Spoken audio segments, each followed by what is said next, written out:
một con chuột túi con mới sinh thò đầu ra ngoài. Nó thường sống trong túi của mẹ. Người chăm sóc nói rằng chuột túi nhỏ rất đáng thương, bởi vì nó có một người cha ưa bạo lực gia đình. Mẹ của chuột túi nhỏ tên là Tiểu Hoan. Đột nhiên có một con chuột túi từ trong phòng đi ra. Những con chuột túi khác ở quanh đó có vẻ sợ nó. Rốt cuộc chuyện này là sao?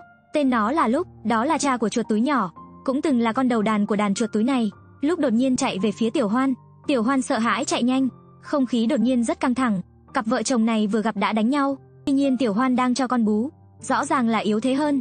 Người chăm sóc thấy thế vội vàng tiến lên ngăn cản cuộc chiến, bắt Lúc lại, bởi vì Tiểu Hoan đã cắm sừng nó, khiến Lúc không còn mặt mũi nào. Nó chọn một con kangaroo trẻ hơn. Thế là Lúc vô cùng giận dữ. Bây giờ chỉ cần gặp nhau là chúng liền đánh nhau. Người chăm sóc vô cùng vất vả. Lúc đột nhiên siết chặt cổ Tiểu Hoan. Tiểu Hoan không muốn chọc giận chồng, đành phải trốn vào trong phòng. Không ngờ Lúc vẫn đuổi theo. Hai vợ chồng lại lao vào đánh nhau. Để bảo vệ chuột túi con, Tiểu Hoan đành phải kiên trì chiến đấu. Nhưng Lúc tàn nhẫn, lại đá một phát vào bụng vợ. Bên trong có chuột túi con. Người chăm sóc nhìn thấy cũng bị dọa sợ, lập tức lao vào trong phòng, nhanh chóng bắt Lúc lại. Nhưng nó tiếp tục vùng vẫy, ngay cả người chăm sóc cũng không tha. Rốt cuộc sự thù hận lớn tới mức nào? Cuối cùng nó bị nhốt trong căn phòng tối. Người chăm sóc muốn nó úp mặt vào tường suy nghĩ. Tiểu Hoan đau lòng liếm cho chuột túi con, hy vọng cú đá vừa rồi không làm con bị thương. Người chăm sóc chuẩn bị đưa Tiểu Hoan đi kiểm tra. Dù sao thì chuột túi con mới chào đời không lâu. Sau kiểm tra chuột túi con không có vấn đề gì. Tiểu Hoan đặc biệt đưa chuột túi con ra ngoài đi dạo, bởi vì Lúc đang bị nhốt. Lúc trong phòng rất sốt ruột, không ngừng tìm cách thoát ra ngoài để báo thù. Nghe thấy tiếng động, chuột túi nhỏ có chút sợ hãi. Chuột túi cha gầm lên và bảo chuột túi con trốn vào túi mình, bởi vì Lúc rất hận nó, giống như bị quỷ ám vậy. Trước hết phải bảo vệ con non.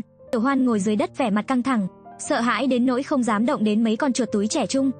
Lúc bên cạnh thậm chí còn tức giận hơn, nổ đom đóm mắt. Người chăm sóc nói không thể trách Tiểu Hoan, bởi vì 2 tháng trước Lúc đột nhiên bị ốm, thậm chí còn sắp chết. Trong tự nhiên, kẻ mạnh nhất sẽ là kẻ sống sót tới cùng. Tiểu Hoan nhìn thấy 3 con chuột túi trẻ khỏe, thế là đã bỏ rơi Lúc. Sau khi Lúc hồi phục phát hiện người tình của mình đã có tình yêu mới, vì vậy không có được thì nó đành phải phá hủy. Mấy ngày nay nó thẹn quá hóa giận, đến mức không thèm quan tâm đến đứa con trong bụng Tiểu Hoan.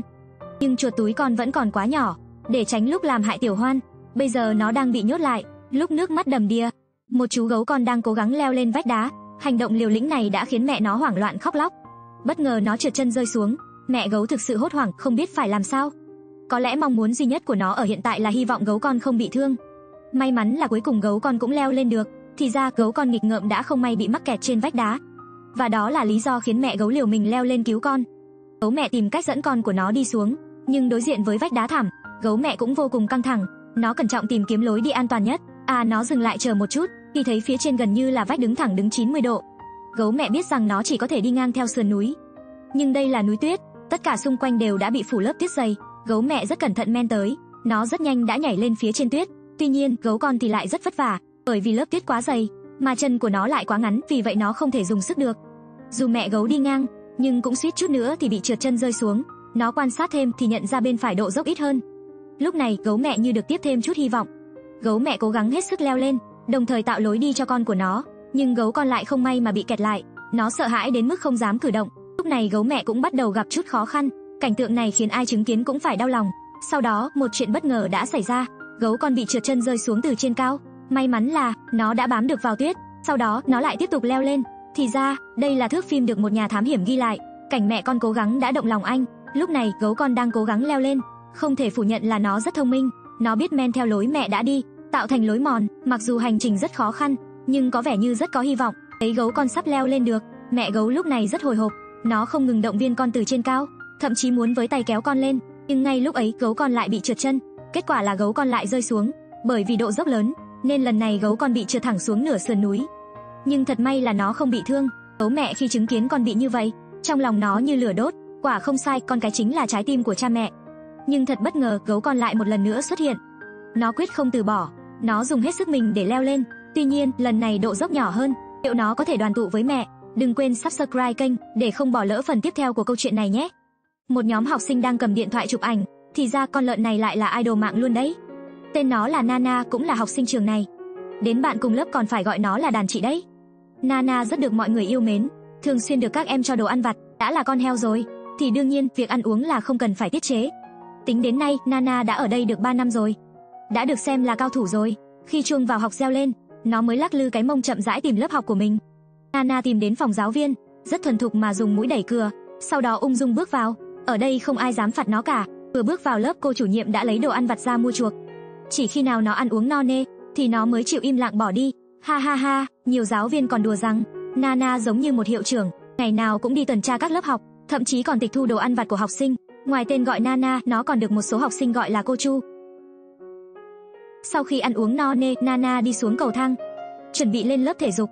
Các bạn đang chờ nó ở sân tập đấy. Nó đi vào đống cát, định tắm nắng thư thái, ngửi cát rồi nằm xuống thoải mái, khiến ai trông thấy cũng bất giác mà ghen tị. Ngủ dậy, nó ngồi trên cát cọ cọ mông, chắc là bị muỗi cản rồi. Hiệu trưởng nói, lúc mới đến đây, Nana chỉ bằng lòng bàn tay thôi. Không ai thực sự biết nó đã chui vào đây bằng cách nào. Mặc dù vậy, nhưng các em học sinh ở đây đều rất yêu thích nó. Thú vị hơn là Nana cũng có vẻ như dính người. Nó rất thích dạo chơi cùng các học sinh nam. Chỉ mới 1 năm thôi mà kích thước cơ thể nó đã thay đổi đáng kể. Có lẽ do điều kiện ăn uống khá tốt, khiến nó thậm chí còn có cả bụng bia. Hiệu trưởng chỉ vào album rồi nói, xem này, Nana là ngôi sao đấy. Không ít học sinh lúc tốt nghiệp sẽ tranh nhau ôm nó để chụp ảnh lưu niệm. Ở trường luôn sẽ có học sinh phụ trách dọn dẹp và chăm sóc sinh hoạt cho Nana. Ở đây, Nana sống như công chúa vậy. Tan học cái là liền đi ngủ ngay. Dĩ nhiên các học sinh cũng rất thích nó. Phần lớn học sinh đều cho rằng nó có thể giúp họ giải tỏa căng thẳng học tập. Nhưng gần đây, cái bụng của Nana càng lúc càng lớn. Mục tiêu của nó thời gian gần đây là thùng rác của nhà trường. Nana sở hữu khứu giác rất nhạy bén, vì vậy nó thường tìm được thức ăn ở đây. Tuy nhiên, hành động này của nó đã khiến học sinh vất vả hơn, bởi vì sau mỗi lần như vậy, khu vực rác đều bị đào xới lên cả. Để ngăn nó phá phách, nhà trường đã sắp xếp học sinh để theo dõi nó, không cho nó phá hủy đến cảnh quan nhà trường. Mặc dù vậy nhưng họ biết đó chỉ là giải pháp tạm thời. Thấy cái bụng bia của Nana càng lớn, ăn xong là ngay lập tức đi ngủ, mọi người quyết định cùng nhau tìm cách buộc nó phải vận động nhiều hơn. Bác sĩ thú y quan sát và nói trí thông minh lợn thực ra cao hơn cả chó. Vì vậy ông ấy gợi ý làm đồ chơi trí tuệ để tiêu hao năng lượng và thời gian của Nana. Nói là làm, mọi người liền nhanh chóng gom mấy cái chai, chuẩn bị làm thiết bị cho ăn tự động. Nana nhìn qua, dường như đã hiểu ngay cách chơi. Nó bắt đầu dùng mũi đẩy chai đựng đồ ăn vặt. Khi chai lắc lư, thức ăn rất nhanh đã rơi ra. Không ngờ là chỉ trong thời gian ngắn mà nó đã có thể chinh phục trò chơi này. Đương nhiên là điều này cũng khiến cho hiệu trưởng và bác sĩ cũng không khỏi bất ngờ. Người ta học tiểu học đến 3 năm cơ mà. Vào ngày sinh nhật Nana, hiệu trưởng còn mời bạn bè tổ chức tiệc cho Nana. Khi các bạn chúc mừng sinh nhật, thì Nana xuất hiện với vòng hoa, váy, còn rất nhiều trái cây. Trong số tất cả các loại thì Nana thích dâu tây nhất. Bên cạnh đó, nó không ngừng nhận được rất nhiều lời chúc từ các bạn học sinh. Cuộc sống của Nana chẳng phải rất viên mãn hay sao? Một cá heo mẹ đang trải qua quá trình sinh nở. Lúc này, đuôi của cá heo nhỏ đã bắt đầu lộ ra bên ngoài. Các nhân viên chăm sóc chứng kiến cảnh tượng này, ai nấy đều rất căng thẳng. Trong thâm tâm, mọi người đều hy vọng quá trình sinh diễn ra thuận lợi. Nhưng qua biểu hiện của cá heo, có vẻ như nó đang phải chịu một cơn đau dữ rồi. Mặc dù sống ở môi trường nước, nhưng cá heo là một loài động vật có vú. Ngay lúc này, cá heo mẹ bất ngờ lặn xuống đáy. Vẻ mặt trông rất đau đớn. Sinh nở quả là chuyện không dễ dàng gì. Lúc này, nửa thân trước của bé heo đã ló ra ngoài. Tiếng hò reo bắt đầu vang lên. Cuối cùng cá heo mẹ cũng đã thuận lợi sinh con. Bé cá heo vừa chào đời đã biết bơi, và nhìn dáng vẻ của nó có thể thấy nó rất khỏe mạnh. Cá heo mẹ thì liên tục dồn con lên trên, để nó vọt lên mặt nước để hít thở không khí đầu tiên. Cá heo con thông minh lắm, dưới sự hướng dẫn của mẹ, nó đã rất nhanh bơi lên mặt nước để hít thở không khí. Mặc dù chỉ mới vừa được sinh ra, nhưng kích thước của cá heo con cũng khá lớn, và tốc độ bơi của nó cũng rất nhanh. Trông thấy cá heo con khỏe mạnh như vậy, các nhân viên lúc này mới có thể thở phào nhẹ nhõm. Với sự thông minh và khả năng tiếp thu tuyệt vời, cá heo nhỏ đã rất nhanh có thể bơi cùng mẹ nó.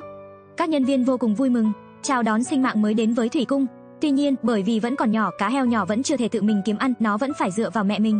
Nhưng đừng quên, cá heo vốn là động vật có vú, vì vậy cá heo nhỏ phải tìm mẹ để bú sữa. Cá heo mẹ cũng say sưa trong niềm hạnh phúc, có vẻ quên mất việc cho con bú. Nhân viên chăm sóc bắt đầu cảm thấy lo lắng, nhưng họ không thể nào ngờ rằng cá heo đã tự học cách tìm sữa mẹ, và đây là lần đầu nó được thưởng thức sữa mẹ. Thật là một chú cá heo thông minh. Chứng kiến tất cả những điều này, nhân viên mỉm cười mãn nguyện. Một cảnh tượng thật đẹp phải không nào? Một tuần sau, cá heo mẹ bất ngờ phát ra những tiếng kêu lạ. Từ sáng đến tối, nó liên tục phát ra những tiếng kêu. Vẻ mặt nó thể hiện rõ sự đau đớn tột cùng, và bên cạnh nó thì không còn nhìn thấy con của nó nữa. Tiếng khóc của cá heo mẹ khiến những nhân viên ở đây đều cảm thấy rất đau xót. Thì ra cá heo nhỏ đã không may bị viêm phổi. Tình trạng của cá heo nhỏ ngày càng xấu đi, nhưng cá heo mẹ vẫn không bỏ cuộc, nó không ngừng đẩy con của nó lên. Muốn cá heo nhỏ bơi lên mặt nước để hít thở, nhưng sau đó nó lại phát hiện cá heo nhỏ không có chút động tĩnh nào. Cá heo mẹ không thể nào tin trước sự mất mát quá lớn này, nó liên tục khóc như vậy trong suốt 3 ngày trời. Giám đốc thủy cung nói, họ sẽ cố gắng làm tất cả để giúp nó vượt qua khó khăn này. Sự ra đi của cá heo nhỏ khiến mọi người ai nấy đều cảm thấy thương xót. Cảnh tượng khiến người ta đau xót hơn đó là cá heo mẹ vừa mất con, nhưng nó không ngừng khóc với con người. với hy vọng được con người giúp đỡ. Nhưng cá heo con đột nhiên lâm bệnh, không đầy nửa ngày thì đã không qua khỏi. Nhìn cá heo mẹ khóc như vậy, những nhân viên chăm sóc cũng rất đau lòng, họ chỉ hy vọng cá heo mẹ có thể sớm vượt qua sự mất mát to lớn này.